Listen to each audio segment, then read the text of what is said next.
So how can we, as the Psychedelic Association of Canada, the board, our executive director, our volunteers, how can we better serve our community? Mm. It's also a good question because that's a big part of why I do what I do. Um, I really, and I know I'm in the right space for it, which is another reason why I joined this board in particular, which is there's an innate understanding that communities, and like I've said before, particularly, the Black community and Indigenous communities have been criminalized for this, right? We've seen it with cannabis. We've got cannabis shops on every corner in the States and in here where it's legal in the States, and here pretty much everywhere you see it. And you still have people in jail for possession of marijuana. It doesn't make sense. And it's not fair. And where I see myself as being the work I can do and give of value is being so interlocked with my community.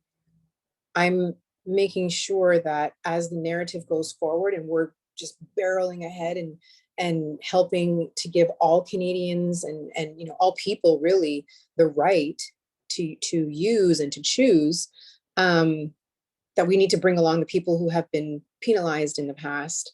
We need to address the stigmas in these communities. We need to figure out a way to assist people in marginalized communities who are penalized for these types of things, when we realize there's an inherent underpinning and under like a narrative of racism that needs to be addressed in this space. And I feel that that's the voice that I'm bringing to the table. When I speak, I'm speaking from a perspective of how does this benefit myself and my community, right?